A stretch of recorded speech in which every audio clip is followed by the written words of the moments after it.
Brothers and sisters, right now, our anti-violence report by the Honorable Minister Stephen Marshall, the liaison to the President and the New York City chapters. Good morning, National Action Network. Good morning. My brothers and sisters, it's yet another week we've made it. However, it's not another week that I stand before you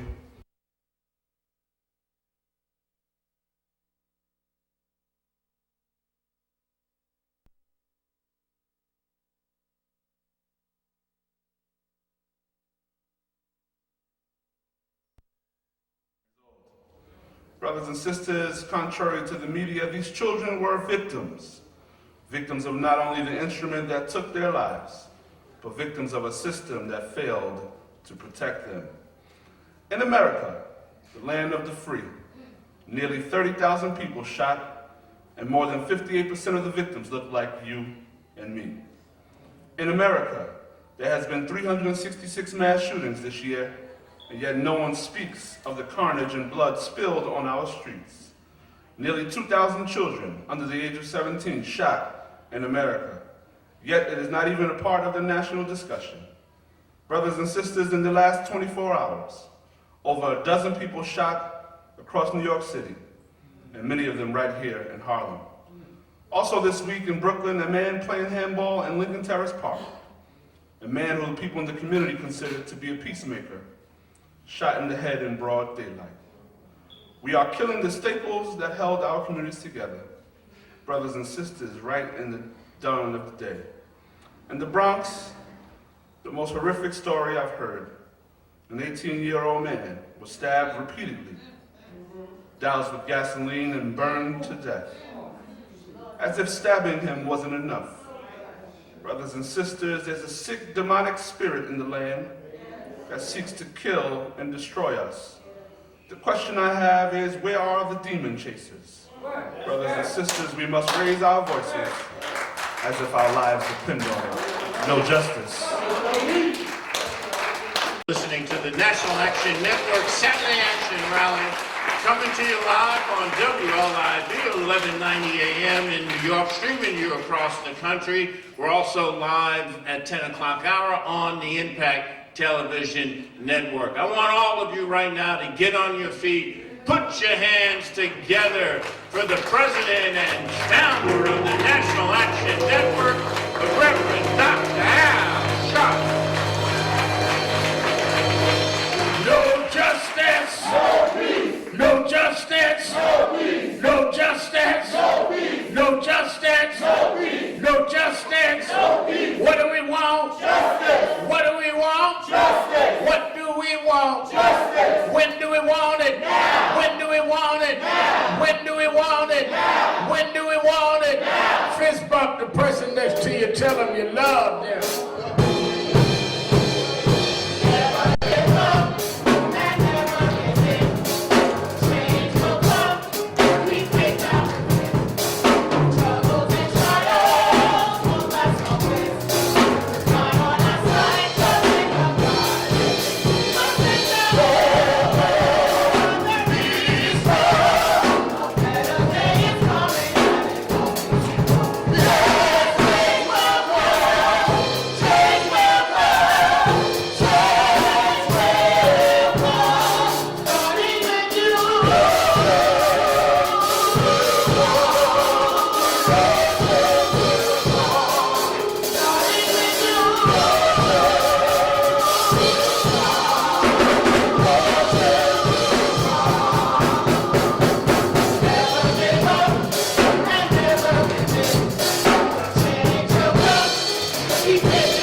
National Action Network, Minister Tyrone Richardson. Give him a big hand.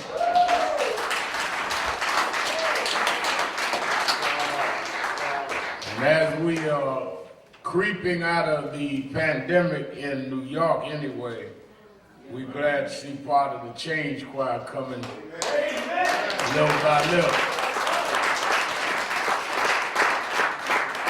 Certainly we're happy to be with you another Saturday morning to the Saturday Action Rally for you that are here in the House of Justice, 106 West 145th Street in the village of Harlem, and you that are listening live on 1190 WLIB AM in New York, and you that are watching live stream on www.nationalactionnetwork.net.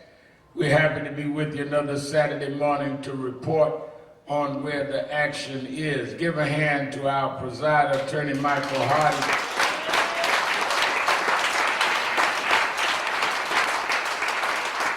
And give a hand to our inspirational speaker this morning, Reverend Dr. Lim Mobley.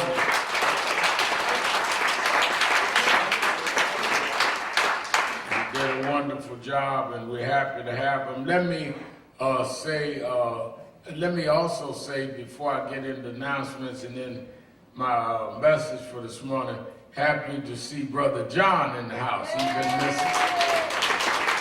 He moved out of town, but he's home this weekend and knows where home is, and I'm sure we're going to see him in Washington at the march, because he's down near there, but he couldn't wait to see us at the march. He's here with us this morning.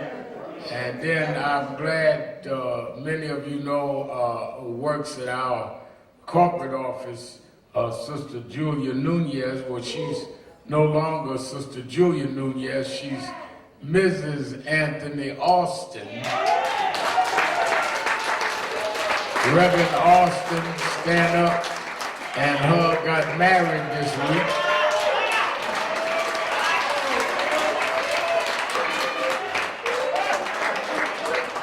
Julia's parents has been in the network for many years, and Julia came and found in the network a life. Reverend Austin came and found a wife.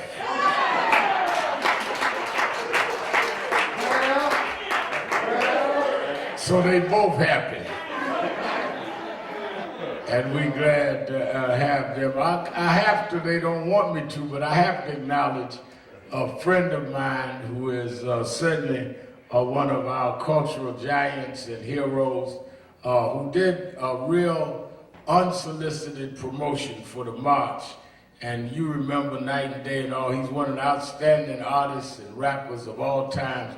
Al B. Shore is in the house this morning. Glad to have Al B. Shore with us.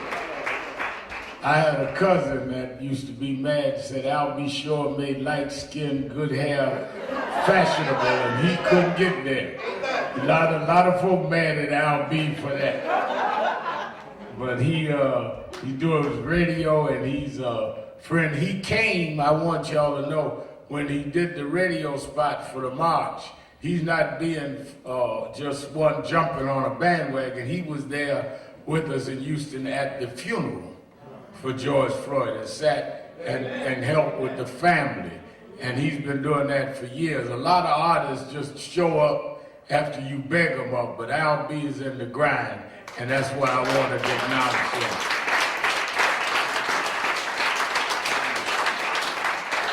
Also, as we fight, one of the things I was doing Morning Joe one this week, one of the things that I want us to be clear on is that we are fighting for what is right. We're not fighting for what is fashionable. And a lot of people talk about they're anti-police. We're not anti-police. I tell some of those that come in our movement, we're trying to correct policing. We fighting bad police and bad citizens. That's why we stand for gun control and police reform. People talking about, well, I don't like no cops. No, some cops are not bad, and some citizens are not bad. Some of our young folks are not bad. That's why I was asking. I thought it was, I'm glad to see Brandon's mother, Eve Hendricks, who's the mother of Brandon Hendricks, the 17-year-old student that was killed by gunfire. And she joined us. She's been there ever since. And thank you for being who you are. And she's with us. Because we fight both sides. I am not trying to tear society down. We're trying to build it up. And if folk are in that, then you are in the wrong organization. Well, one of the differences that I've always had, Rev. Mobley, is that I am not ashamed or going to back down on what I believe. I'm not trying to outdo nobody. You know, some folk want to be more than everybody else. So if you say something crazy, then I got to say something crazy up. If you act militant, I got to be more militant. All that foolishness don't get nothing done. I'm not trying to outdo nothing. We're trying to change society. This is a real deal situation. We're talking about people really getting killed. We're talking about people choking folk to death with a badge on. This is not no contest on who can get the most clicks on social media. This whole clickbait game. I'm going to say the most outrageous stuff and run back to my laptop to see if I went viral. I don't know if you went viral, but you went crazy. I know that.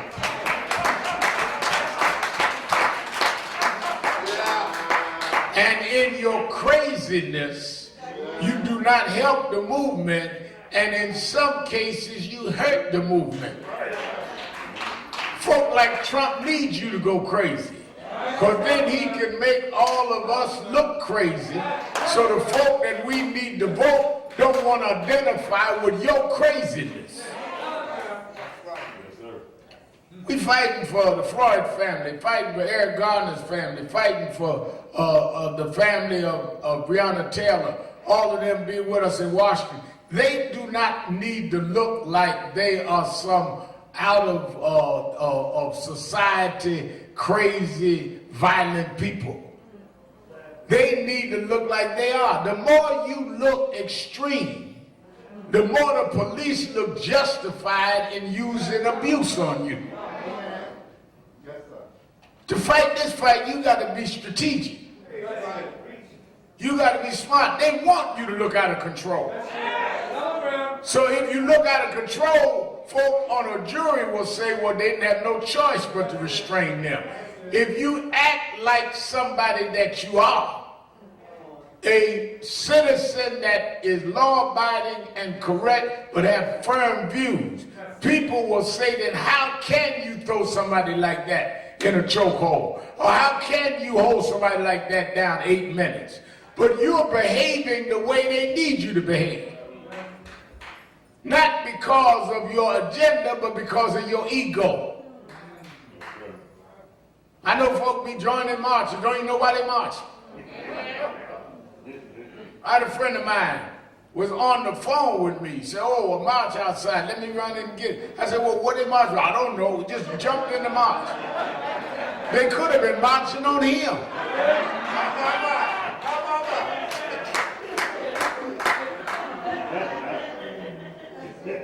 But you just in it.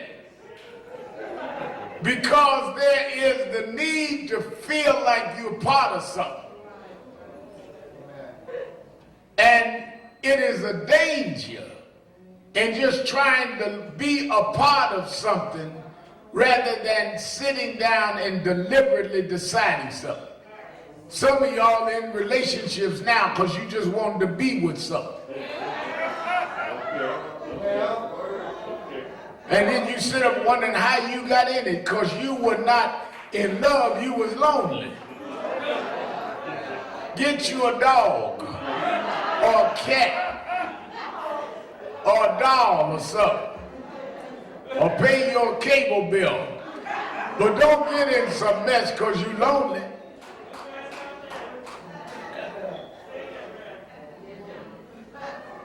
One lady said, say that, Rev. She must know what I'm talking about.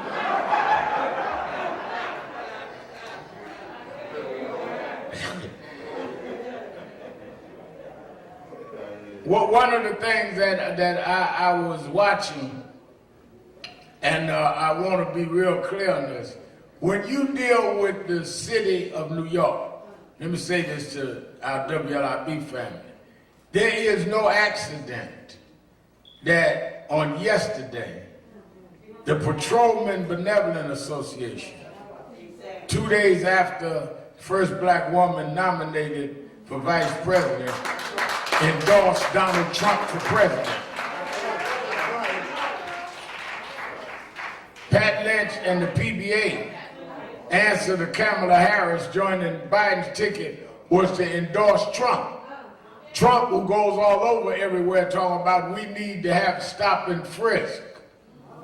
So all of our New York groups, and many of them working with Derek and William Allen and them to go to Washington, Katrina and Stephen Marshall, Reverend Marshall.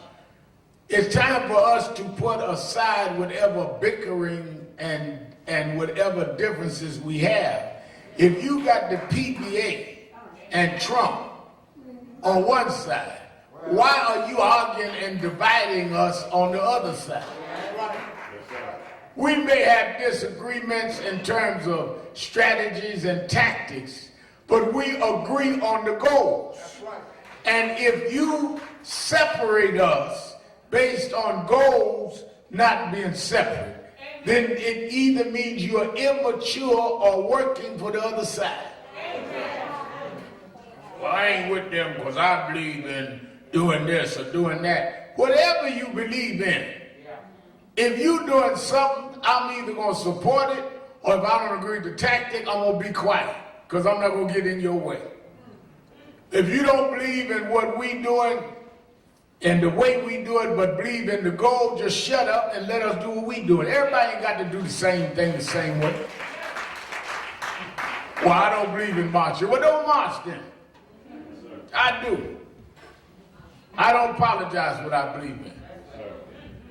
I believe marching elevates the visibility of a problem, and unless you're going to make it visible, ain't nobody going to do nothing about it. I believe marching, look at this week, they had the, on HBO, they had the film on Storm Over New York, starring Yusef Hawkins. It was the marching that was the storm. And as Yusuf Hawkins' brother said in the documentary, if we had not marched, nobody would have went to jail for killing Yusuf Hawkins. They'd already got the guy out of town. It was the marching that made the mob say you got to bring him back and give him up because this is bad for business. We didn't go out there, let's welcome all over the world watching us now on Impact Television, our Impact family. We didn't go to Bensonhurst. If you watch that HBO film this week, Storm Over Brooklyn, we didn't go to Bensonhurst saying we come out here to burn Bensonhurst down, because then they would have looked justified in shooting Yusuf, saying, well, they thought he came for that. They were defending themselves. We didn't come saying we got a gun. They had more guns than us in Bensonhurst. They was mobsters and gangsters. We came and allowed their hate to show and did not show any hate to them, which made them worse. You got to be smart if you're going to fight this fight.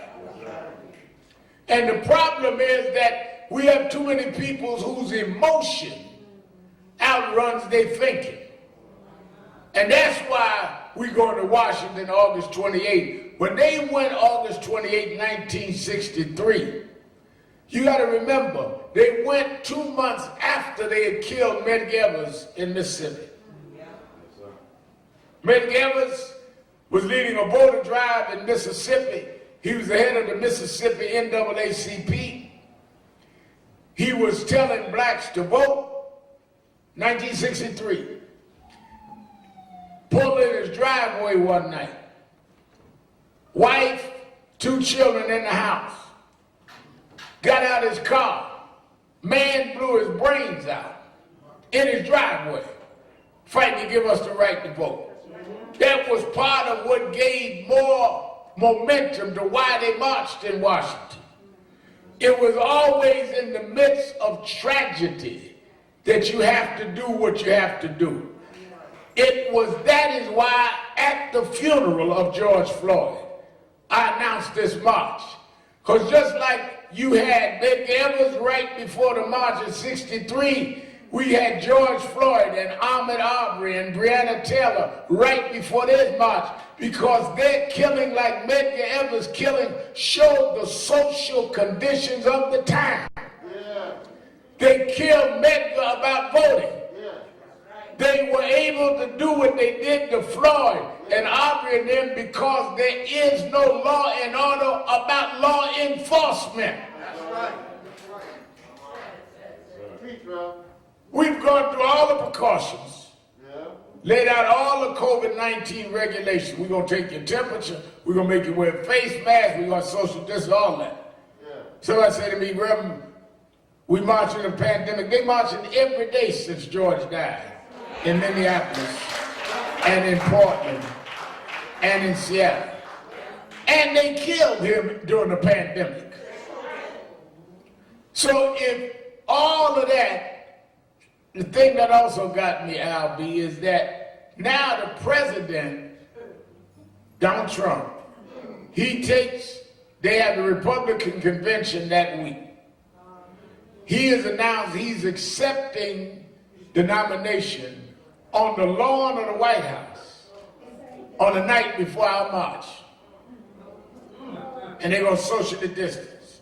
Well, somebody said, wow, ain't that something? That's fake. No, that's God. Because if he can be on the lawn of the White House on Thursday night, then we can be on the mall of the National Mall on Friday afternoon socially distant. We're going to answer Trump the next moment and have the family of the victims that he won't deal with. Not one time has he addressed this.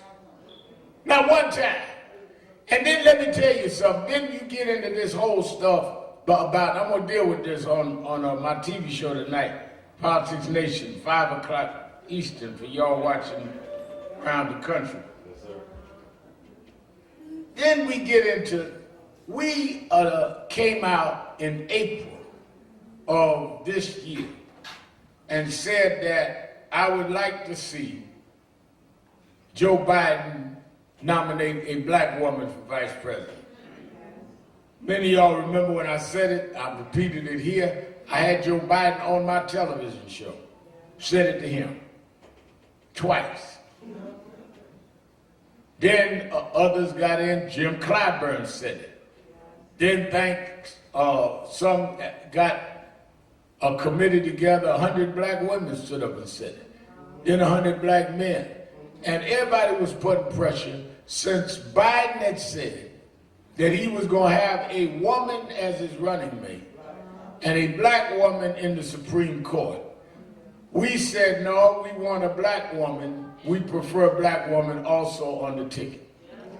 Now, we didn't threaten him because we did not want to give Trump the out to say he only did it because he had to. You got to be smart. You can't play into your enemy's hand. That's why they don't bring checker players to the chessboard. Because checkers is one thing. Chess, you got to watch the moves ahead. Because what you think you getting with a knight might be setting you up for them to get your queen or your king. And you got to watch for the setup.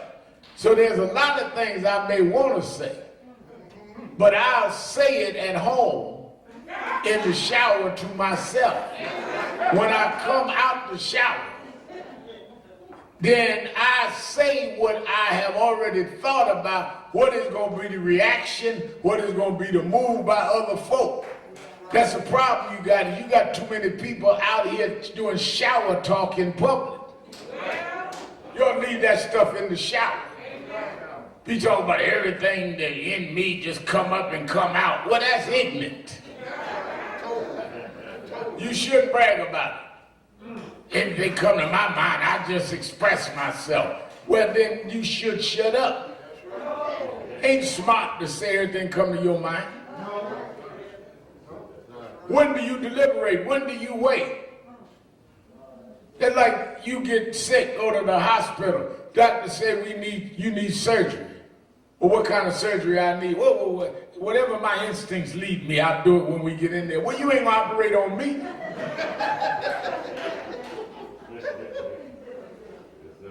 So how you gonna lead a movement on instincts?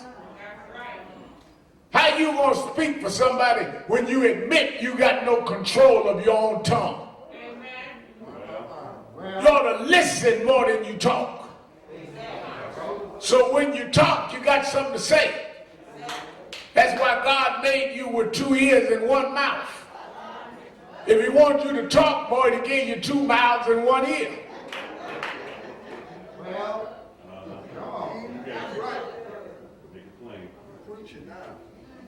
And many of us don't understand that it must be a strategy to win. Why are we going to Washington? We're going because of 2 things. One, there is a George Floyd Police and Justice Act. In that bill would make it a federal crime to use a chokehold or anything that compresses the esophagus. Federal crime. Second, it makes all police records transparent, like 50A in New York. And it gives a body cameras, all that's in this bill. It has already passed the House of Representatives. But McConnell, the majority leader of the Senate, will not bring it before the Senate. The march is about saying they must bring this to the Senate and pass that bill. If that bill had been law, these policemen would have known that if I do this, I will be a felon for the rest of my life and go to jail. The second reason we're going is the John Lewis Voter Rights Bill, where we want the Congress and the Senate to pass the Voting Rights Bill. I'm going to keep telling you. In 1965, when they passed the Voting Rights Bill, I repeat this because a lot of folks that do these do-it-yourself lectures that have nothing to do with history. The Voting Rights Act did not give us the right to vote. The Voting Rights Act protected the right to vote. The right to vote came when you ended the Civil War and we got the 14th, 15th, 16th Amendments. But what they did was they said you have the right to vote, but you don't have the right to do it without passing our state procedures. So you go into a certain state, certain county. Yes, your name. My name's Al B. Shaw. Okay, fine. You got the right to vote. Let me ask you, Al B., how many jelly beans in that jar? How many humps was in a camel's back in Egypt in 2000? You couldn't pass the test. The Voting Rights Act said that states with a pattern of blocking voters cannot bring about state tests or any impediments without clearing it with the Justice Department. That's how we, therefore, after the Voting Rights Act, and they couldn't do the jelly bean test and all of that, that's how we began electing black mayors and blacks in Congress. All of that because they could not block our vote. Y'all with me so far? So 65, they passed the Voting Rights Act. How did they pass it? Well, the conscience of the country, let me give you the history. 64, they passed the Civil Rights Act because of the Freedom Summer down in Mississippi and the March on Washington and all of that. 64 Voting Rights Act. Lyndon Johnson was the president, gave Dr. King one of the pens as he signed it. President Johnson said, Dr. King, this is a great day. Got the Civil Rights Act, y'all marched, went to jail, been boycotting 9 years since 55, the Montgomery boycott. He says, a great day. He said, and you don't look all too odd about it. He said, oh, it's a great day, Mr. President, but now I need the right to vote. Johnson said to Dr. King, well, wait a minute, I just got the Civil Rights Act. I used all my political persuasion to get the Senate to give me the vote, the Civil Rights Act. I can't give you, I ain't got the power to give you the Voting Rights Act. I don't have the votes. Dr. King left the White House. Andrew Young said as they stood on the steps leaving the White House, he said to Dr. King, you heard the president say? He said, yeah. He said, well, what are we going to do? He said, we're going south to give him some power. That's why they went to Selma, to start the march and to raise the issue of voting rights. When on the Edmund Pettus Bridge, they beat John Lewis, Hosea Williams, and all, it went worldwide. And it led to the march from Selma to Montgomery. The drama of the march put public pressure on the Congress and the Senate. And they passed the Voting Rights Act that Lyndon Johnson thought they could not get.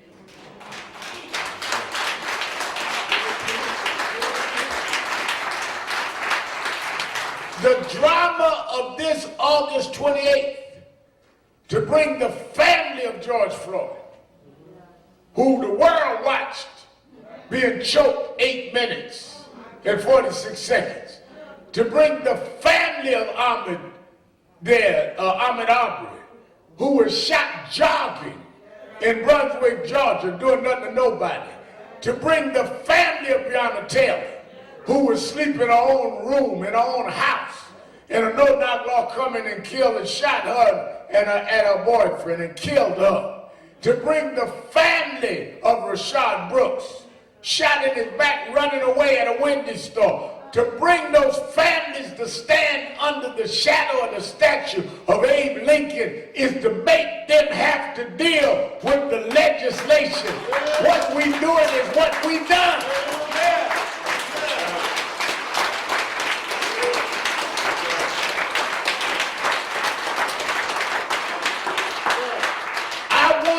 See all over the world, on virtual media, on national media, those families standing there under Lincoln, saying, Lincoln, you promised after the Civil War, you signed an Emancipation Proclamation, you said we'd be full citizens. Well, here we are, 157 years later, and they still laid us on the ground, put their knees on our neck. You promised that we'd have equal protection under the law, and they're still shooting us in the back, saying that we were intoxicated. We come to where the promises was made, and promises made must be promises kept.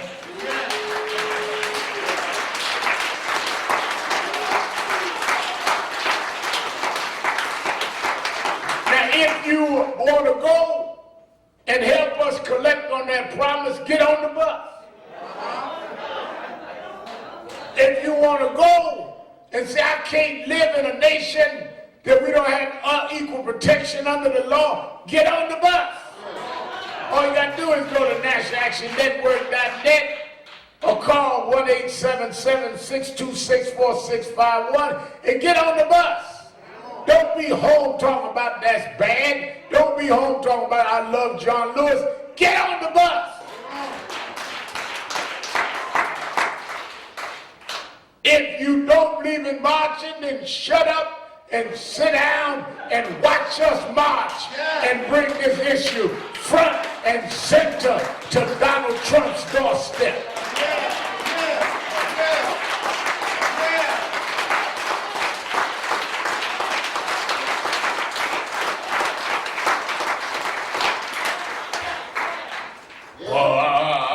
I ain't with all that. I ain't with Sharpton and them. I don't need you to be with me.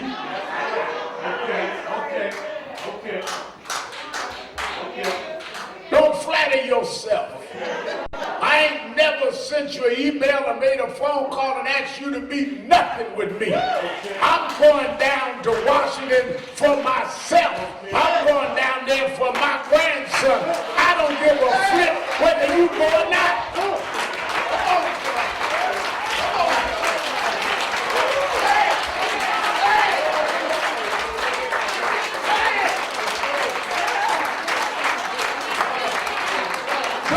Go to Washington for me. Go for yourself. People running around like they are required for people to do something. Don't nobody stop for you. They stop for themselves.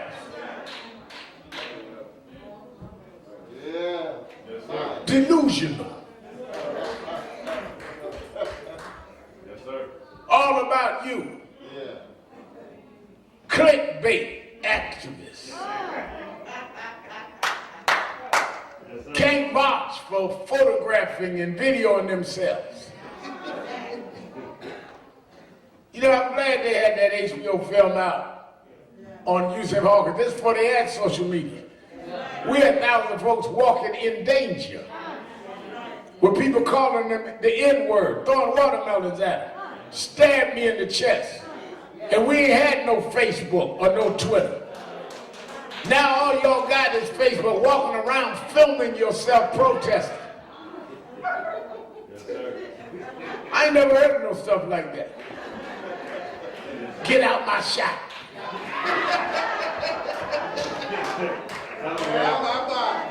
You ain't marching, you posing.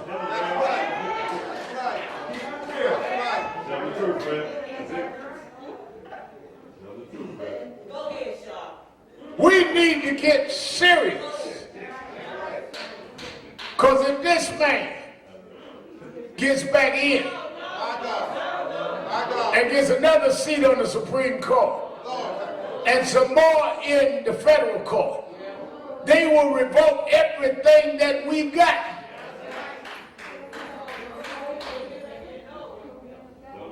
And already, Lloyd Williams, you ever had Lloyd Williams uptown Chamber of Commerce?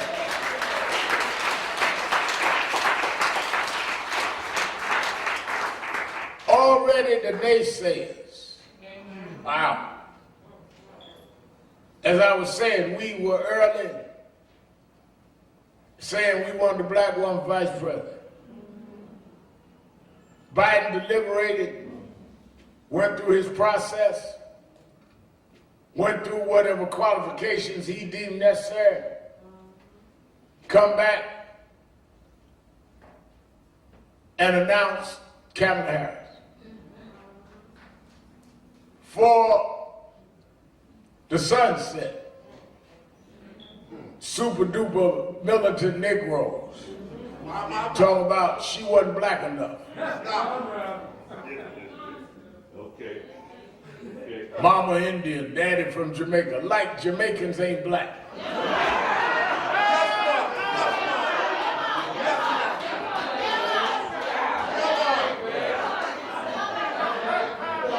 That's right, a daddy from Jamaica, like Marcus Garvey was from Jamaica.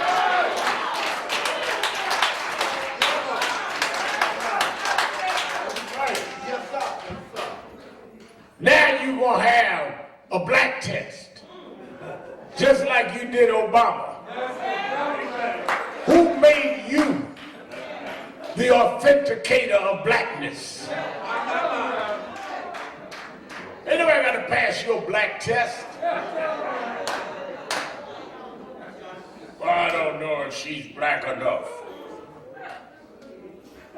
While you laying around eating chocolate chip cookies, sipping milk, doing nothing, watching yourself on Facebook, making super speeches to yourself.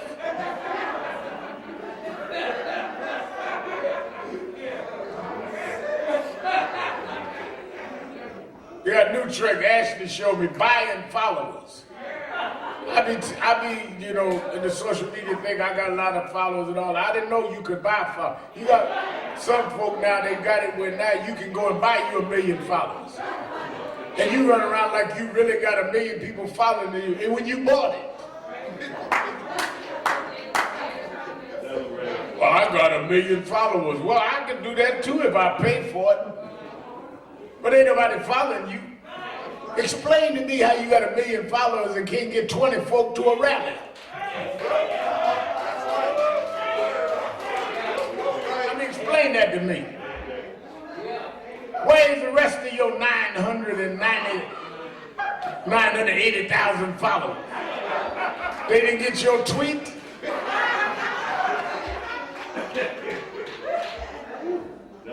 Everybody was busy that day. Quit playing with yourself. That's right.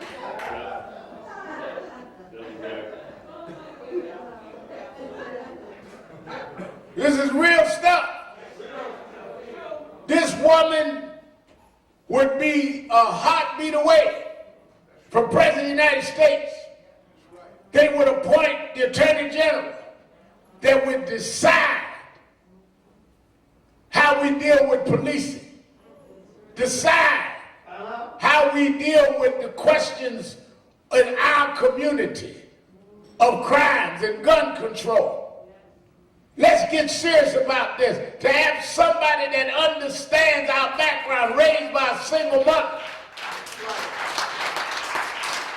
She ain't running against Angela Davis. She's running against Mike Pence. My God. She blacker than Mike Pence. Come on.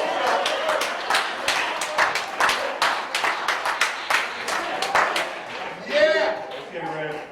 Yeah. There ain't gonna be but one vice president January next year. It'll either be Kamala Harris or Mike Pence. We should not choose her because she's black, but we should choose her because she is in our interests. And we ought not put a phony black test on her. Then right away, here come Donald Trump.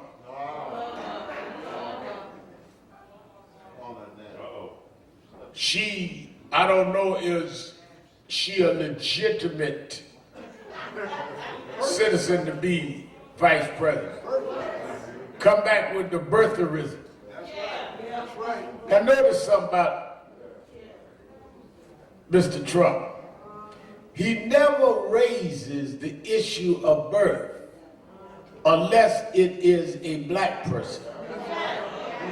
He calls everybody names, talk about Pelosi, talk about Schumer, talk about Biden, talk about all of them.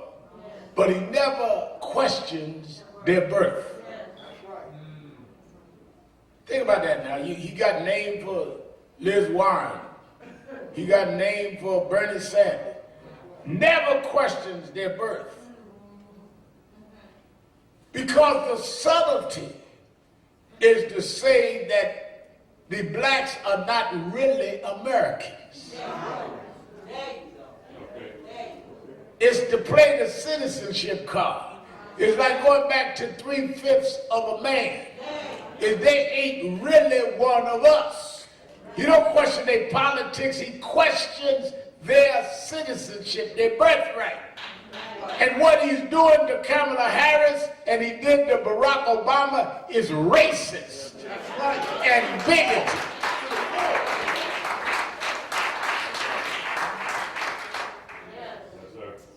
Kamala Harris went to Howard University. Remember, AKA, that black enough for you?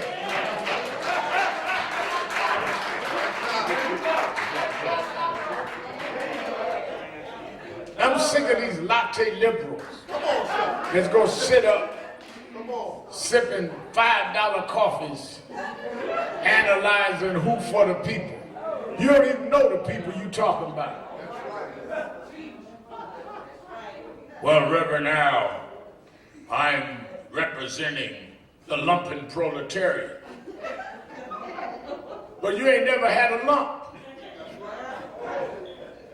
I come out of Church of God in Christ, where we tarried all night long, where they roll in the sheets and speak in tongues, where they fasted and prayed that God make a way, where they use healing oil because we didn't have health insurance. You don't know what blackness is.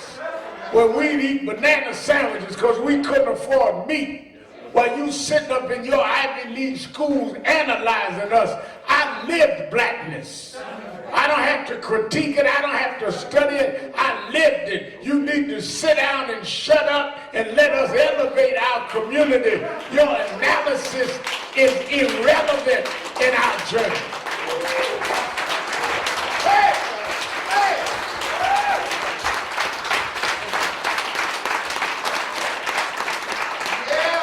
Then on the right wing, on the right side of the question, LB, they talk about the problem is the breakdown of the black family. And if they had a two-parent household, it wouldn't be as bad. Well, first of all, I'm all for that. But let me tell you about family values. When my father left when I was 10, and mama raised us by ourselves on welfare, with food stamps. My mother never talked down to us. She always put food stamp meat on the table. We used to have to go to the welfare place and get the welfare cheese. In the line, it wasn't nothing harder than welfare cheese. You couldn't cut it with a knife. Some of y'all know about welfare cheese in the brown box. You'd almost have to break it like a brick. Yes, sir. And we'd eat the welfare cheese, slap some between the bread, bring it to our lunch at school the next day. But with that welfare cheese, mama tell me, boy, I want you to be somebody. Boy, I want you to reach for the sky. That's family values. When it was not the one-parent home, that was enough to make us try to be somebody. You don't know about no family values. That's right. Some of y'all had a mama and a daddy and ain't nothing.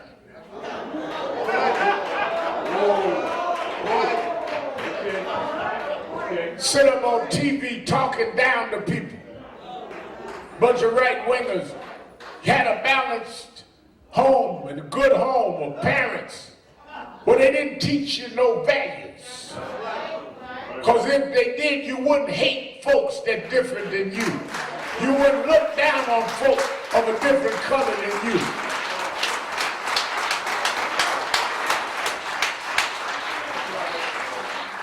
Yeah. One of the things I try to tell people is you got to live up to what you're trying to be. One of the biggest problems, I was doing that in my morning meditation this morning, is one of the biggest problems that a lot of people have is their desire, their ambition outruns their personality and their character. So you want to be a big titled person, but you want to act in a low down character way. And what happens when they get ready to go after you, to knock you from your position, is they take your low life to bring down your high position. Because you can't act the same way at a higher level. You got to rise up to that higher level. That's why they always trying to dig up mess on folks. Because they want to know if you are what you say you are. People can expect only what you tell them you are. If you tell them you're a preacher, act like it. You tell them you're a teacher, act like it. Tell them you're a political leader that got vision, act like it. Don't live two different lives. Because they're going to find it and they're going to bring it out. That's why the Bible said whatever is hidden will come to the light. And when it does, they're not mad at you for having that. They're mad at you because you represented something else. People got a right to expect you to be what you say. I don't expect you to do nothing you don't say. But don't tell me that you are vegetarian and I catch you with a steak.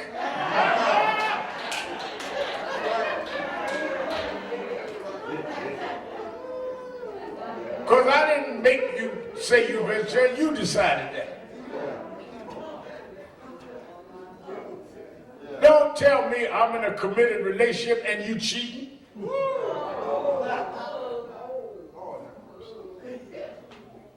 And then give me a rationale where, you know, I cheat, why? Because of, no, you cheat because you're a cheater. You can save all that explaining somebody else. Don't nobody give you a reason to lie.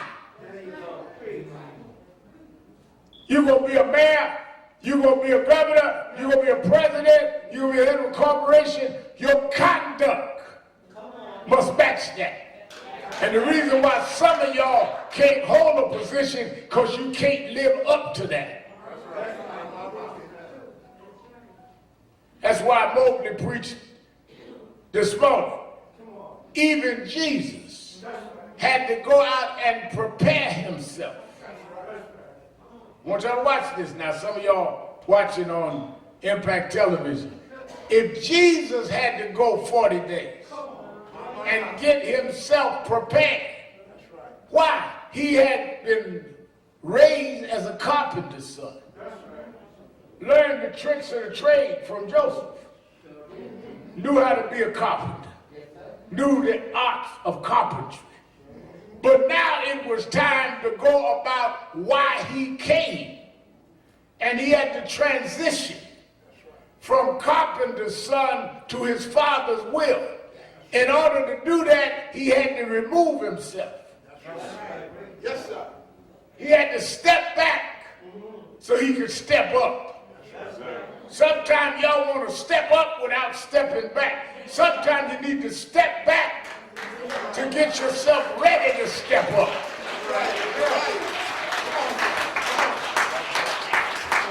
Because if I step back, God can get all of my weaknesses and my temptations and my distractions out of me. Because by the time I step up, things I used to do, I don't do no more.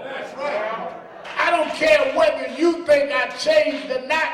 The change comes from the inside, not on the outside. I don't need you to validate my change. I know I've been changed.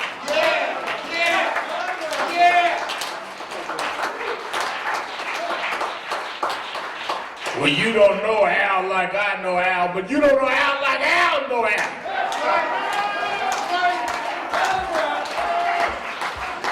You know the Al you knew, but you don't know the Al that stepped back to step up.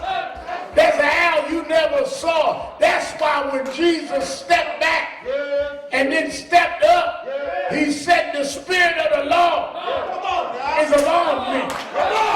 I was Joseph's son. I was a carpenter's son. But now the Spirit of the Lord is upon me.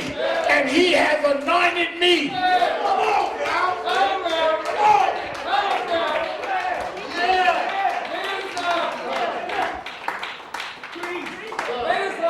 I like when we preach that. He went in the synagogue. Yes, he did. And told the rabbis and the high priest in the synagogue, I wasn't appointed by you. I was anointed by God. And let me tell you why he anointed me. He anointed me to preach the gospel to the poor. He anointed me to mend the broken heart. I didn't come for you big bourgeois Negroes. I didn't come for y'all sitting high looking low. I come for the George Floyds. I come for the Ahmaud Arbery. I come for the Eric Garner. He has anointed me.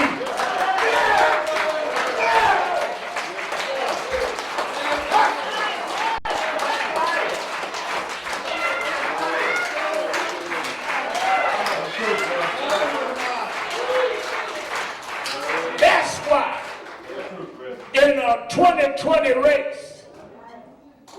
took a girl raised by a single mama.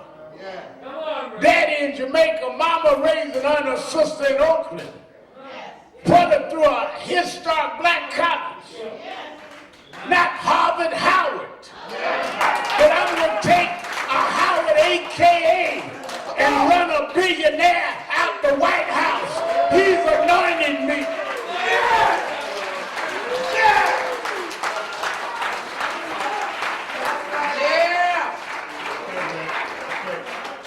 God can take unlikely things to make likely things happen. Take a carpenter's son and split history in half between BC and AD. When Obama was running, we couldn't even pronounce his name. Call him Baruch and Baraki and all of that. Took 6 months to say Barack. They've been all week messing up Kamala's name. God can take a no-name, mixed name, and make it the historic name of all time. That's why I know that scripture that the first will be last, and the last will be first, and the lion and the lamb will go down together. God said to me the other day, remember Al, I was watching that Yusuf Hawkins story, and you walking around with jogging suits 300 pounds. I never thought you'd be where you are now. Yeah, you were looking at my exterior, but you didn't look at my interior and know that the Lord had anointed me. And stand up, and if I submit to the calling, he would chisel me down. Look at me now. Look at me now. God will do what you can't see.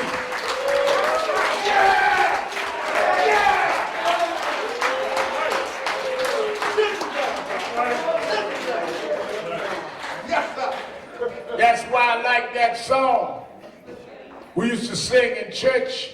Lord, lift me up and let me stand.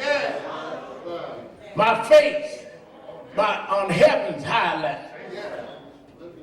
Higher ground. Martin Luther King changed this country seeking higher ground. I'm not trying to out-hate haters. I want higher ground. I ain't trying to be out-meaning mean folk. I want higher ground. I don't want more guns than the gun shooters. I want higher ground. I want to lift up. I'm not trying to out-con man Trump. I want higher ground. Lift me up and let me stand where we can bring higher ground to a low-life nation.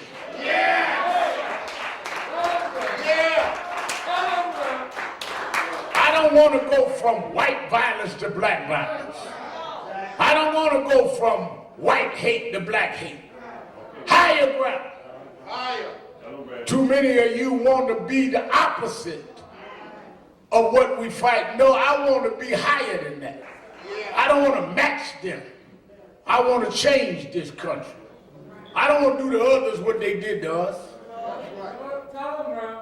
I want them to repair us.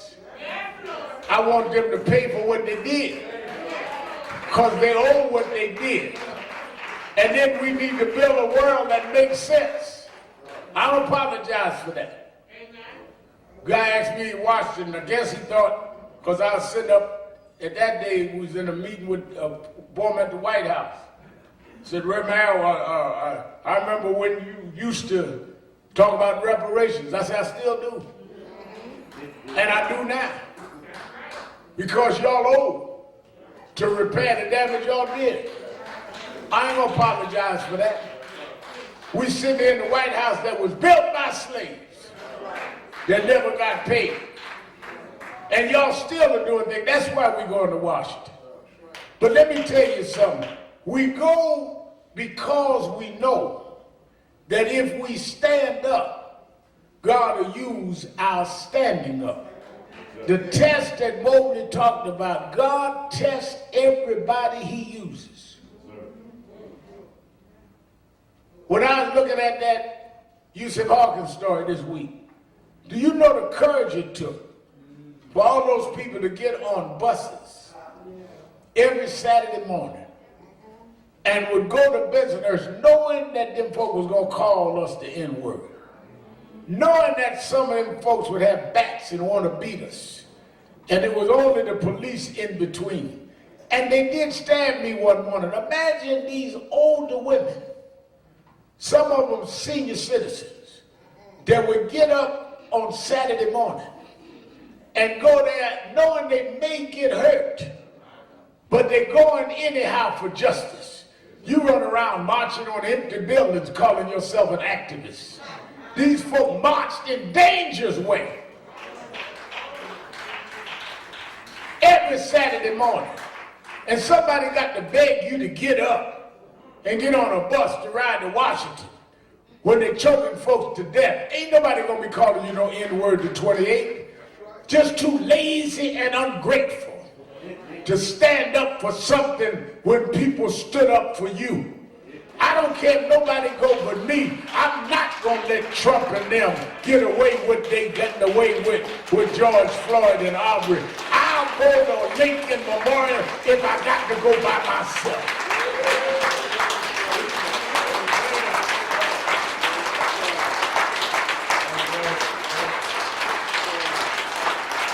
Why am I marching? Somebody marched for me.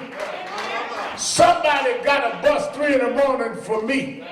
And if they hadn't, I wouldn't have been able to do what I did. I walk in 30 Rockefeller Center hosting a TV show because somebody marched for me. I'm on radio, somebody marched for me. I live a decent life, somebody went to jail for me. I give because I receive. And if I give, God will bless my giving and multiply it. And bless those that stand up. It's time for us to quit shucking and jiving. It's time for us to stop ego tripping. Stand up, black man. Stand up, black woman. This is our day. The Spirit of the Lord has anointed me to preach the gospel, to mend the broken heart. I can't help myself. The Spirit of the Lord has anointed me. Higher ground.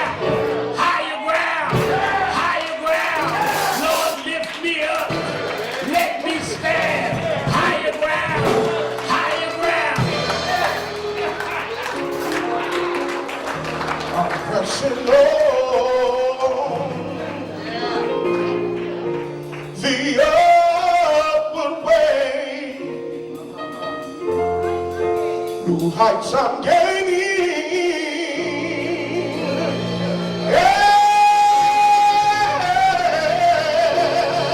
Every day, still praying.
got to have justice.